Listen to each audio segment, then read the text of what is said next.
제가 목사인데요. 목사로 살아가는 사람은 한 교회에 평생 있는 경우가 거의 없습니다.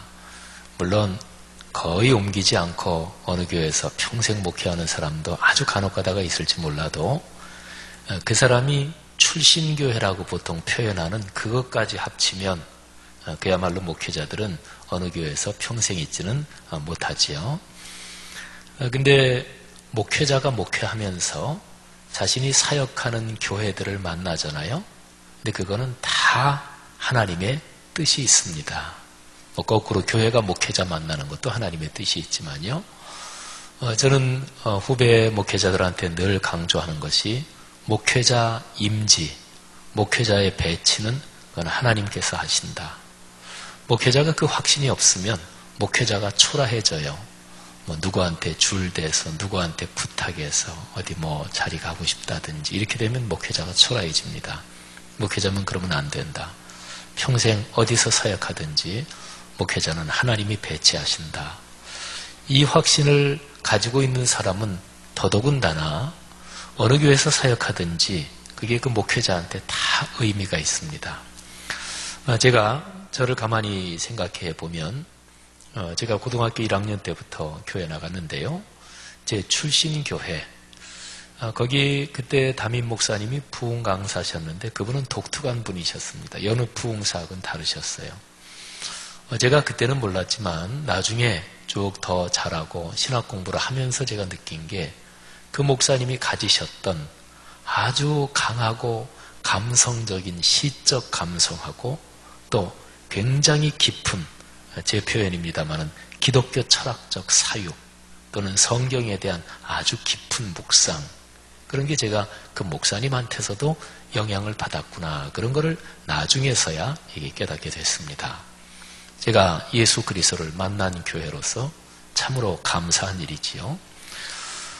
제가 신학생 때 한 몇 개월 저 은평구 쪽에 있는 어느 교회에 가서 학생회를 지도한 적이 있었는데 그 교회가 갈라지고 막 싸우고 있었는데 저는 몇 개월 있으면서 거기에서 그런 걸 배웠습니다.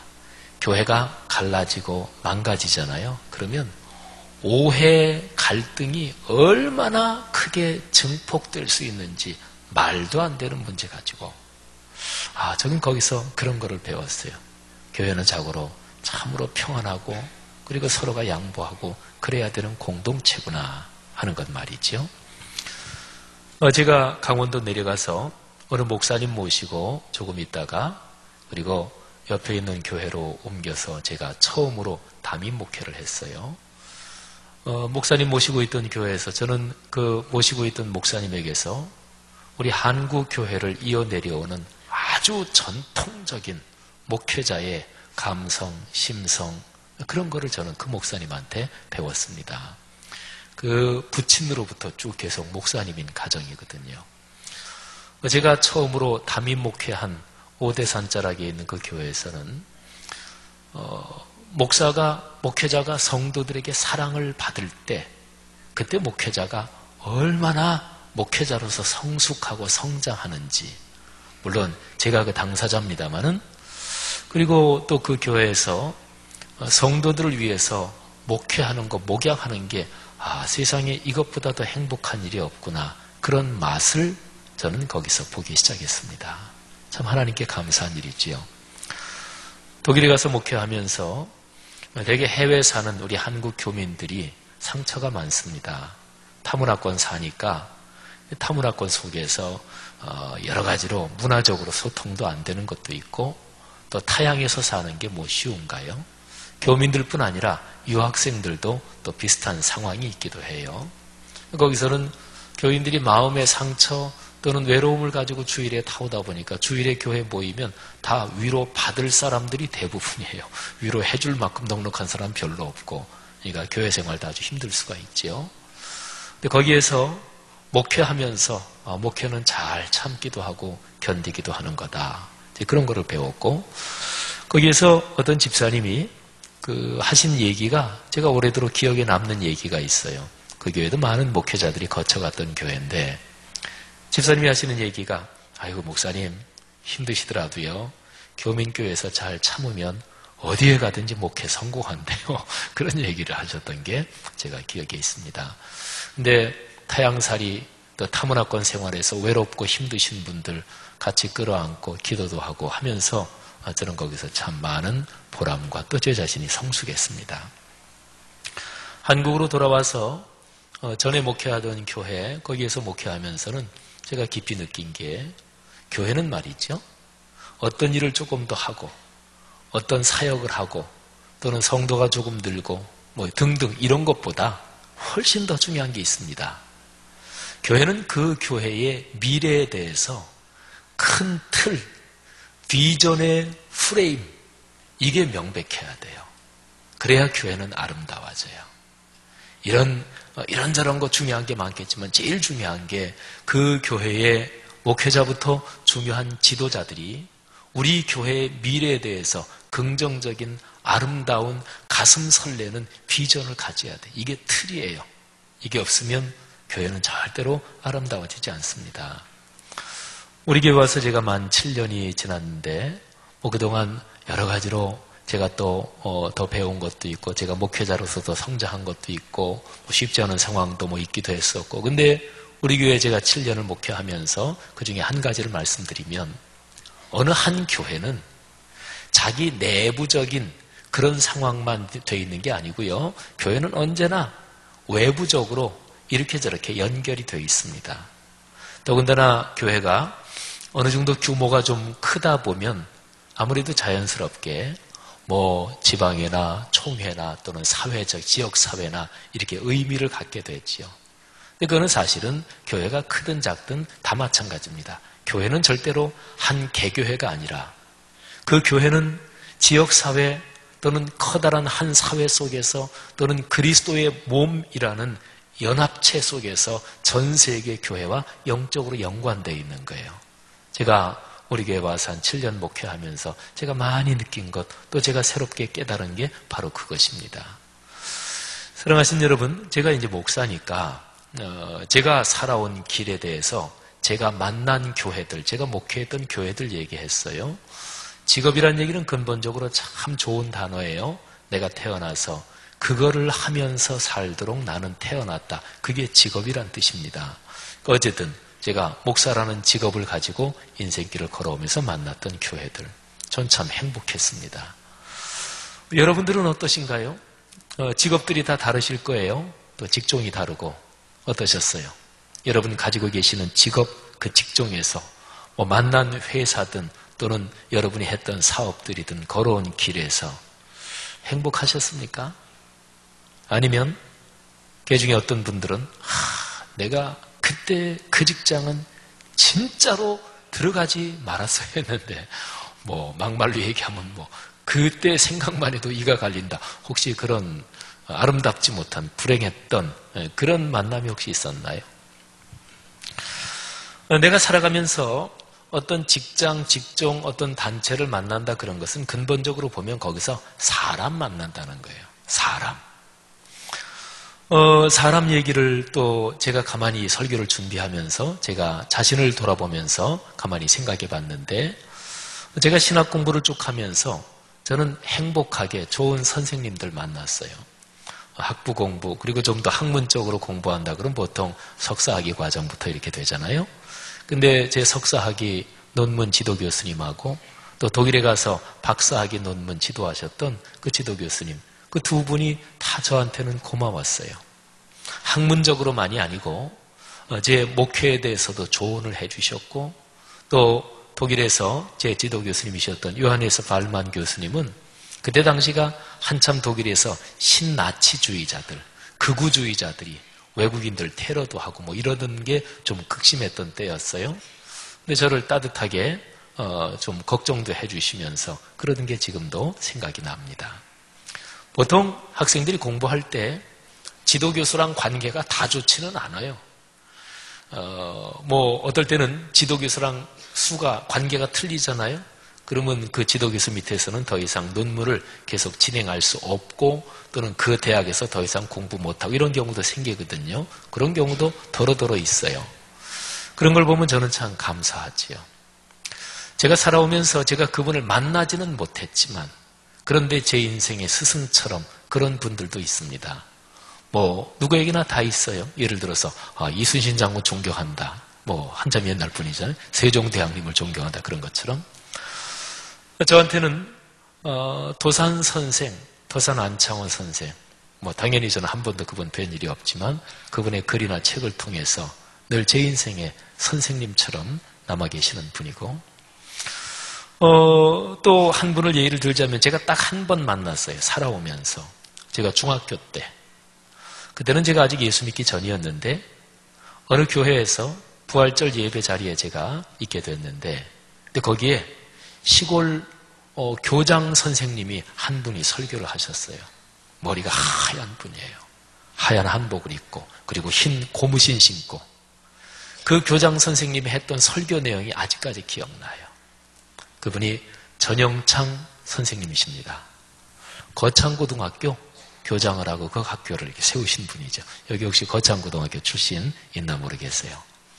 거창고등학교가 일반적으로 유명한 것은 거기에서 인류대학 많이 가서 그게 이제 사실은 유명해진 실질적인 이유기도 하고 그리고 세계적인 지휘자 정명훈 씨를 비롯해서 세계적인 인물들이 자기 아이를 저 한국의 경상도 산골에 있는 학교 보냈다. 뭐 이런 것 때문에도 유명해지기 시작했죠. 근데 사실은 그 학교는 말이죠. 우리 보통 부모네들 다 아이들이 좋은 대학 가기를 바라잖아요. 근데 단순하게 그 대학 보내면 인류대학 갈 가능성이 많다. 사실은 그런 대학이 아닙니다. 그 대학이 가진 그 전영창 선생님 그분의 정신세계, 그분의 신앙세계 속에 있는 그 정신의 그 분위기, 그 영적인 분위기는 부모들의 그런 바램하고는 사실은 다릅니다. 많이 알려진 얘기지요. 거창고등학교 거기 가면 직업 선택의 10계명이 있다고 그러죠. 근데 이게 가만히 생각해 보면 보통 부모들이 자기 자식에 대한 바램하고는 완전히 달라요. 만일에 자기 아이가 좋은 대학 나오고 남 보기에도 똑똑한데 거창고등학교 거기 있는 그것처럼 직업을 선택한다는 부모가 진짜로 괴롭고 속 썩을 거예요. 제가 한번 읽어드릴 테니까 들어보세요. 첫째, 월급이 적은 쪽을 택해라. 둘째, 내가 원하는 곳이 아니라 나를 필요로 하는 곳을 택하라. 셋째, 승진의 기회가 거의 없는 곳을 택하라. 모든 조건이 갖추어진 곳을 피하고 처음부터 시작해야 하는 황무지를 택하라. 앞을 다투어 모여드는 곳을 절대 가지 마라. 아무도 가지 않는 곳을 가라. 장래성이 없다고 생각되는 곳으로 가라. 벌써 한번 상상하면 속 터지기 시작하죠. 일곱 번째, 사회적 존경을 바랄 수 없는 곳으로 가라. 여덟째, 한가운데가 아니라 가장자리로 가라. 아홉째, 부모나 아내가 결사반대하는 곳이라면 그것은 틀림없다. 의심하지 말고 가라.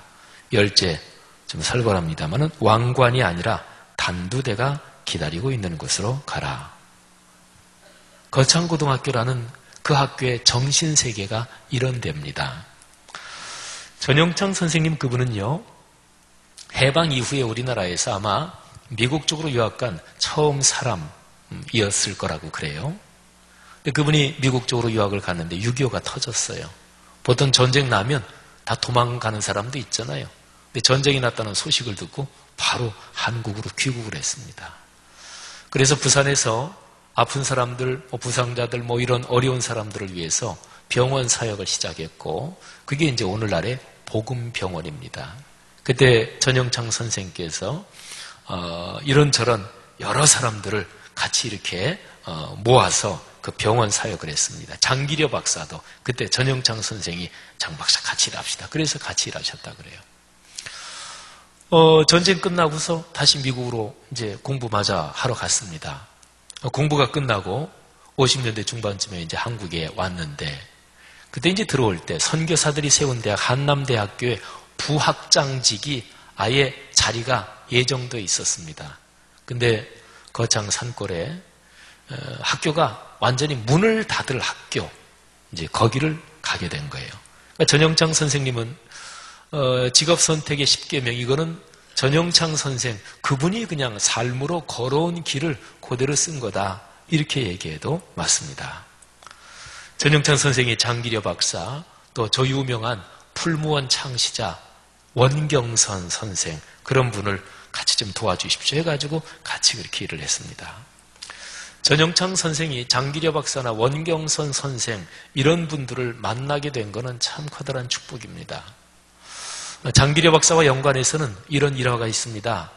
그 학교를 쭉 같이 이제 운영을 하면서 71년도에 경남교육청에서, 도교육청에서 이 전영창 교장의 승인을 취소한다, 이런 얘기가 있었습니다. 뭐 그때 당시 한국에 이런저런 뇌물 관행이 굉장히 많았으니까 뇌물을 쓰면 뭐 간단하게 넘어갈 일인데, 그런데 장기려 박사 이분이 참 올곧은 신앙인이시거든요. 그거는 하나님의 뜻에 어긋난다, 그럴 수는 없다. 뭐 도교육청이 취소하면 취소하고, 취소하면 행정소송을 한다. 그래도 감사하게 도교육청에서 승인을 취소했는데 행정소송을 해서 어떻게 감사하게 이기게 됐어요. 또 하나, 이 장기려 박사랑 연관된 일화인데, 이제 원경선 선생이 쓴 그 회고의 글, 거기에서 제가 읽은 거예요. 2년 뒤 73년, 거창고등학교가 자금이 부족하고 하니까 전영창 선생이 미국에서 신학을 공부하고 유학을 할 때, 그때에 같이 공부한 동기생이 있었는데 그 사람이 저 유명한 로버트 슐러 목사입니다. 근데 그쪽에 연락해가지고 돈이 부족하니 미국 은행에서 10만 달러만 좀 대출해서 좀 빌려주시오. 그러면 10년 뒤에 갚겠습니다. 뭐 선진국 은행들이 대개 그 대출 금리가 더 싸잖아요. 그런데 그렇게 하려고 했는데 장기려 박사가 반대를 했습니다. 그때 당시 한국 법으로 달러는 말이죠, 어떤 경우에도 해외로 나가지 못하게 돼 있었던 시절입니다. 그러니까 장기려 박사가 지금 미국에서 로버트 슐러 목사가 10만 달러를 빌려준다, 10년 뒤에 갚는다. 근데 나라 법이 달러가 밖으로 빠져나가게 못하게 돼 있는데 10년 뒤에 갚겠다, 달러가 나가야 된다는 얘기인데, 그러면 지금부터 나라 법을 어길 그런 걸 전제로 하고 빌리는 거 아니냐? 그건 하나님의 뜻에 어긋난다. 그래서 다른 사람들도 그거 맞다. 그래서 로버트 슐러 목사한테 연락을 해가지고 그냥 주문 받겠지만 이게 빌릴 수는 없습니다. 상황이 이렇습니다. 그랬더니 로버트 슐러 목사님이 그러면 와서 같이 모금합시다. 그래서 전영창 선생님 미국 가서 같이 로버트 슐러 목사하고 모금하고 그래가지고 10만 불이 들어온 적이 있었다 그래요. 전영창 선생 그분이 장기려 박사 또 원경선 선생 같은 분을 만난 건 얼마나 커다란 축복입니까? 사람은 혼자 일하는 게 아니에요. 어떤 사람이 하나님의 뜻대로 살려고 애쓰고 막 그러는데 옆에서 말이죠, 뭐 막 격렬하게 반대하는 건 아니고 옆에서 이 전문용어로 그런 거를 초친다 그러는데 혹시 아시나 모르겠어요? 전문용어로 아이고 뭐 그렇게 중불나게 그럽니까? 그냥 다 좋은 게 좋은 거지. 이러면 얼마나 맥 빠지는지 몰라요. 그러니까 전영창 선생이 장기려 박사 같은 올곧고 헌신적인 신앙인, 원경선 선생 같은 그런 분을 같이 만나서 그분들의 그 만남이 거창고등학교의 정신세계, 신앙세계, 그리고 거기에서 참으로 훌륭한 인재들이 길러낼 수 있는 그런 정신세계를 만들어낸 거예요. 만남이 그런 일을 이루어낸 것입니다. 자, 다시 우리의 얘기, 여러분의 얘기로 들어가 보십시다. 자, 어떠세요? 살아오시면서 어떤 사람들 만나셨나요? 그분 만난 거, 그 사람을 내가 사람으로 태어나서 인생길 이 땅에 태어나서 내가 살아오는 중에 그 사람 만난 건 내 인생의 진짜로 복이다. 내 인생의 큰 자산이다. 그런 사람들 혹시 머리에 좀 몇 사람 이렇게 떠올릴 수 있습니까? 그런 사람 하나도 생각이 안 난다. 그건 좀 불행하시네요. 혹시나 그런 거 이렇게 생각하는데 그 왼수가 생각난다. 혹시 그러신 분 계세요? 우리말에서 원수 그러면은 그거는 사전에 나와요, 단어가. 근데 왼수 이거는 사전에도 안 나오는 단어입니다. 옛날에 텔레비전 프로그램에서 이제 두 사람이 나와서 이제 게임을 하는 건데 두 사람 중에 한 사람한테 낱말 카드를 보여줘요. 다른 한 사람은 그 낱말이 뭔지 몰라. 그러면 이 낱말을 보고서 그 낱말을 발음하지 않고 다른 식으로 설명하면 이제 이쪽 같은 팀에서 맞추는 거예요. 근데 할아버지 할머니들이 남아서 그 단어 맞추는 거라는데 이제 할아버지한테 그 단어를 보여줬어요. 근데 그 단어가 말하자면 영감, 자기 남편이에요. 근데 할아버지가 이제 그거를 이렇게 저렇게 설명하는데 이 할머니도 딱 감이 왔어요. 아, 우리 영감 얘기하는가 보다. 근데 할머니가 금방 입에서 나온 말이 그 왼수 이랬다는 거예요. 자기 남편이 왼수예요. 왼수라는 말을 제가 애정남은 아니지만 제가 정해드리겠습니다. 이게 무슨 말인지 모르시는 분들은 문화생활을 안 하시는 분들. 애매한 것을 정해주는 남자, 애정남. 왼수라는 말이 뭐냐면요. 그 사람하고 떨어져 살 수는 없어요. 평생 가서 그 사람하고 늘 얼굴을 보고 살 수밖에 없는 사람. 그런데 나를 힘들게 하고 불편하게 하고 속 터지게 하고 상처를 주는 사람. 그런 사람을 가리켜서 왼수라고 그럽니다. 부부지간, 부모 자녀지간. 그러니까 왼수가 될 수 있는 가능성, 그런 인간관계가 가족, 그리고 회사, 그리고 교회도 마찬가지예요. 여러분 일주일에 한 번씩 만나는 게 얼마나 인텐시브하게 만나는 거예요? 무지무지하게. 또 친척, 친지들 자주는 안 만나더라도 혈통, 혈연관계는 끊을 수 있는 거 아니잖아요. 그러니까 친척, 친지도 왼수 관계가 될 수도 있는 거지요. 인간관계, 특별히 사람이 사람을 만나면서 사는데 만남이 아름답지 못하면 그 사람은 절대로 행복할 수가 없습니다. 만남이 깨지고 만남이 이게 막 일그러지고. 생각해 보세요. 남편과 아내 사이에 같이 밥도 먹고 그냥 같은 침대에서 잠도 자고 그러지만 서로 속이 지금 상해 있어가지고 그냥 이렇게 냉랭하게 있고 그러면 그거 밥 먹는 거 얼마나 힘들어요. 또는 같은 집에서 사는 게 얼마나 그게 사실은 힘듭니까. 부모 자녀지간 마찬가지죠. 교회에서 한 교회에서 같이 섬기고 신앙생활 하면서 더군다나 같은 부서, 같은 기관에서 그냥 인사하는 말이죠. 아이고 애쓰셨어요. 근데 속으로 제발 당신이 다른 데로 가든지 내가 다른 데로 가든지 다른 부서로 갔으면 좋겠다. 이렇게 하면서 교회 봉사하는 게 얼마나 힘들어요. 사랑하신 여러분, 우린 다 알아요. 사람은요, 제일 사람을 결정적으로 영향을 주는 게 인간관계의 만남이에요. 물건, 기계는 그렇잖아요. 물건, 기계는 그냥 치워버리면 돼요. 그런데 아까 말씀드린 대로 늘 평생 만나면서 사는 사람은 그렇게 치울 수 있는 게 아닙니다. 그래서 사람 관계의 만남이 이게 행복해야, 그래야 그 사람이 행복할 수가 있어요. 피해갈 길은 없습니다.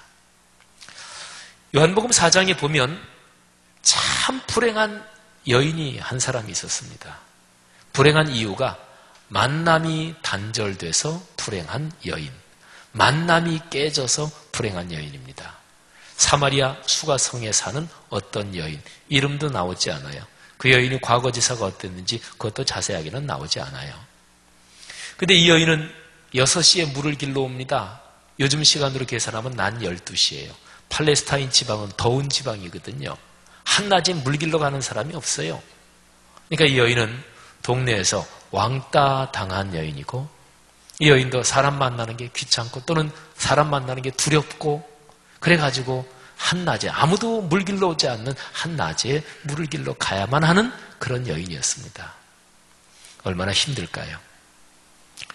예수님께서 이 여인을 만나러 가십니다. 오늘 여기 성경 말씀에 예수님이 유대를 떠나 다시 갈릴리로 가실세 그랬거든요. 이스라엘 제일 북쪽이 갈릴리 지방이고 남쪽이 유대 지방, 이 가운데가 사마리아예요. 그러니까 갈릴리에서 유대로 왔다 갔다 하려면 사마리아를 지나가는데, 그런데 당시에 보통 유대인은 사마리아 땅을 밟지 않았습니다. 사마리아는 아주 거기는 밟아야 될 땅이 아니다. 원래는 같은 이스라엘 혈통인데 이방 민족들하고 피가 섞인 그런 사람들이 사마리아 사람, 그리고 그 사람들이 사는 땅이 사마리아 땅이에요. 혈통에 대한 자부심이 강한 유대인들로서는 아주 이방인보다 더 멸시하고 아주 인종, 그 인종은 상종을 안 한 그게 사마리아, 그리고 사마리아 사람이었습니다. 그래서 유대인들은 갈릴리 유대를 왔다 갔다 할 때는 이 동쪽으로 요단강을 건너가지고 이렇게 돌아다녔어요. 근데 예수님은 사마리아를 통과하십니다. 4절 보니까 사마리아를 통과하여야 하겠는지라. 근데 이 한글 번역이 이게 좀 잘못 오해하면 안 돼요. 이게 좀 더 뉘앙스를 정확하게 번역했으면 좋았겠는데, 사마리아를 통과하여야 하겠는지라, 다른 데로는 갈 가능성이 없고 어차피 글로 갈 수밖에 없다, 이런 뜻이 아니에요. 다른 데로 갈 수 있는데 예수님께서 사마리아 쪽으로 가시기로 작심하고 가신다, 그런 뜻입니다. 그리고 그냥 쑥 지나가시는 게 아니라 사실 예수님은 거기에서 어떤 여인을 만나려고 계획하고 가신 거예요. 만남이 끊어지고 만남이 비틀리고 외로움과 고독 속에 비통한 눈물을 흘리는 어떤 여인의 영적 신음을 예수님께서 영으로 들으신 거예요. 사실은 그 여인 만나러 가시는 거예요. 한낮 뜨거운 우물가에 예수님께서 먼저 말을 거십니다. 여인이여, 물 좀 마실 수 있겠소? 그 여인에게서 돌아오는 대답이 금방 마음 다친 이제 그런 대답이 돌아옵니다. 당신은 유대인으로서 어찌하여 사마리아 여자인 나에게 물을 달라고 합니까? 보세요. 여기에 두 겹의 이중의 장벽이 있어요. 하나는 당신 유대인, 난 사마리아인. 당신은 남자, 난 여자. 우리 한국에 남녀가 내외하는 것처럼 좀 그런 비슷한 거 그냥 생각하시면 돼요. 이 여인은 상처 입은 여인이고 만남이 끊어지고 만남이 단절돼서 참 어렵게, 그리고 마음에 무지무지한 고통을 안고 살아가는 여인인데, 되게 상처받은 사람이 다른 사람한테 다른 사람이 별로 그렇게 생각하지도 않았는데 이게 막 팍 하고 반응하는 경우도 있잖아요. 여인이 금방 나오는 얘기가 이중에 철문을 치고 마음문이 오랫동안 마음문을 열지 않아서 열기 힘든, 그것도 녹까지 쓸면 더 이상 더 열기 힘들지요. 아니 자물쇠까지 채워져 있는지도 모르겠어요. 금방 나오는 말이 그거예요. 예수님은 그 여인의 문을 계속 두드리셔요. 요한복음 4장에 예수님과 여인과의 대화를 쭉 보면은 다 해서 예수님이 7번 물으시고 여인이 7번 반응하는데, 예수님은 계속해서 여인의 마음문 깊은 곳을 두드리십니다. 여인이여, 문을 열어야 된다. 마음문을 열어야 된다. 내가 상처로 안고 살아가는 것, 내 마음속에 고통으로 안고 살아가는 것, 그리고 인간관계에서 온 상처, 단절, 그거 그냥 덮어두면 결코 행복할 수 없다. 사람은 누구나 다요, 자기의 마음 속에 남에게 열고 싶지 않은 그런 공간들이 있습니다. 그거는 자기의 부끄러운 점일 수도 있고 자기의 못난 점일 수도 있고 자기 자존심과 연관된 그런 것일 수도 있고, 되게 이런 것들이에요. 남은 다 잘하는데 자기는 거기에 고의를 잘 못해, 자기의 약점일 수도 있고, 이 약점은 거꾸로 뒤집으면 자기가 어떤 걸 잘한다, 그런데 내가 잘하는 거 누가 무시하면 팍 화내는 사람이 있는데, 그거는 자기가 잘하는 거를 거꾸로 뒤집으면 그게 자기 열등감하고 연결되어 있기도 해요. 사람은 누구나 다 내 자신 속에서 남에게 그냥 편하게 열어 보이고 싶지 않은 그런 것들이 있는데, 그런 부분들은 대개가 자존심, 약점, 부끄럽고 못난 것, 대개 이런 것들하고 연관이 돼 있어요. 여인이 그런 게 있는 거예요. 여인이 금방 나오는 대답이 마음문이 팍 하고 닫힌 이런 대답이 나오니까 예수님이 이런 얘기를 해요. 내가 만일 하나님의 선물, 또 내게 지금 물을 달라고 하는 내가 누군 줄 알았다면 오히려 내가 나에게 구하였을 것이다. 그리고 내가 너에게 생명의 물을 주었을 것이다. 그러니까 여인이, 아니 물기를 그릇도 당신이 없고 이 우물이 이렇게 깊은데 어디서 당신이 생수를 얻는단 말입니까? 여인이 반응을 보이죠. 예수님이 의도하신 거예요. 근데 예수님이 그 여인에게 진짜로 필요한 얘기를 하십니다. 이 우물에서 깃는 물은 마시면 다시 목마른데, 내가 주는 물을 마시는 자는 영원히 목마르지 않는다. 내가 주는 물은 그 속에서 영생하도록 솟아나는 샘물이 된다. 여자가 금방 문을 열고 자기 마음 문을 열고 관심을 보여. 주여, 그런 물을 내게 주십시오. 그래서 목마르지도 않고 여기 물 기르러 오지도 않게 하옵소서. 요한복음 4장에서 예수님과 여인의 대화가, 예수님이 여인에게 던지는 얘기가 여인이 그 얘기를 듣고 머릿속에서 어떻게 생각이 돌아갔고, 그래서 점점 예수님의 얘기에 깊이 빨려 들어갔는지, 이 여인 머릿속에서 진행된 이 생각의 과정, 이 논리적인 과정, 그거를 다 짐작하기는 힘들어요. 근데 전체적으로 7번의 얘기를 주고받는 가운데 여인은 점점 자기의 마음문을 열고 있습니다. 네 번째 대화에서 예수님이 여인 속에 열고 싶지 않은 그걸 아주 직접적으로 깊이 퍽 하고 터치하십니다. 내 남편을 불러와라. 여자가 저 남편 없어요. 자기의 제일 숨기고 싶은 것, 드러내고 싶지 않은 자기 삶의 부분을 콱 터치하니까 여인이 다시 콱 움츠러들고 마음문을 닫습니다. 예수님 말씀하세요. 내가 남편이 없다는 말이 맞다. 남편 5이 있었는데 그렇게 보면 지금 있는 사람도 내 남편이 아니라고 할 수도 있겠다. 여인이 깜짝 놀랐죠. 이런 식입니다. 예수님은 계속해서 이 여인이 자기 마음속에 닫아두고 누구에게 드러내고 싶지 않고 자존심 상하니까 자기 못난 모습 보이는 거니까 부끄러운 치부를 드러내는 거니까 그거를 계속 열라고 말씀하세요. 여러분, 우리의 상황을 한번 돌아와 보십시오. 사람 관계에서 이 만남이 비틀리고 만남이 단절되고 그거는 그냥 덮어놔서는 해결이 안 돼요. 또 내가 늘 그 사람하고는 만나면서 살아갈 수밖에 없는 그런 관계에 있는 사람하고는 길은 없어요. 관계를 회복해야만 돼요. 다른 길이 있진 않아요. 절대로 평생 같이 보고 또는 관계를 맺고 살아가야 하는 사람하고 이게 만남이 끊어지거나 만남이 심각하게 비틀리면 사람은 절대로 행복할 수가 없다는 거죠. 근데 우리 사람은 그냥 덮어두면 어떻게 될지 어떻게 되겠지 뭐 이런 생각을 가지기도 해요. 근데 주님께서 그런 문제에 대해서 우리한테 말씀하시는 거예요. 야, 좀 다 열고 그리고 나하고 얘기 좀 하자. 근데 우리는 아니에요 주님, 요거는 제 영역입니다. 주님께서 제 인생의 주인이시고 주님께서 저의 주님이시지만 다 좋은데요, 우리 집에서 요 방만은 주님 요거는 놓자치, 요거는 건드리지 마시, 이거는 제가 알아서 합니다. 그런 거를 다 각기 갖고 있어요. 근데 주님께서는 그것까지도 열기를 원하셔요. 예수 그리스도가 우리의 주님이시란 얘기는 그거예요.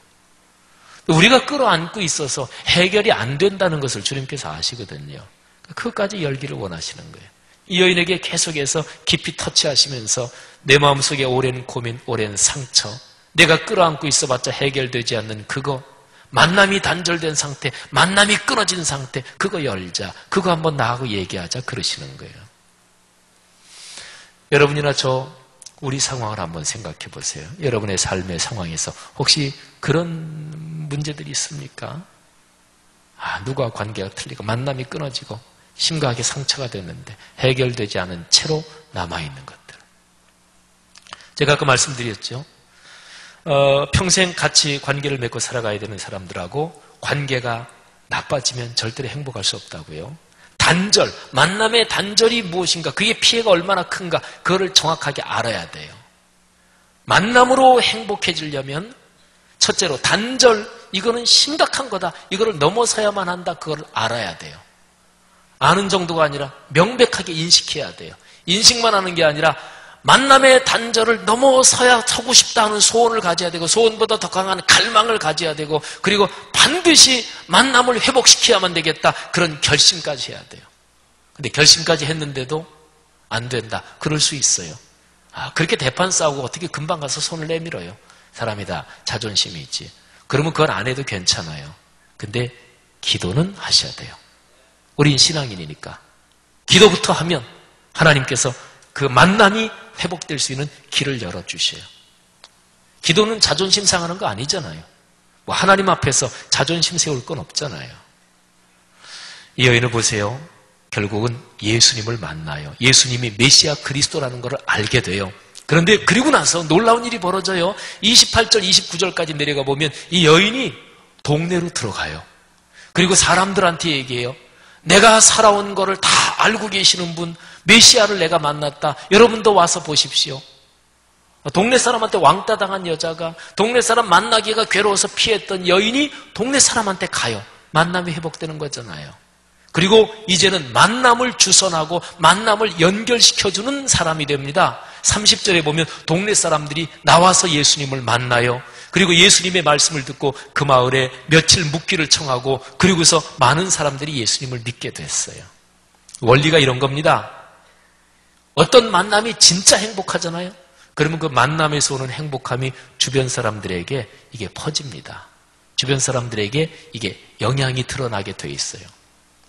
거꾸로 하면 만남이 깨지고 만남이 단절되고 거기에서 마음이 상처를 입고 팍팍하고 그냥 사람들과의 대인관계 속에서는 그냥 점잖게 이렇게 지내지만 내 속에 있는 그런 상처들은 반드시 밖으로 드러나게 돼 있습니다.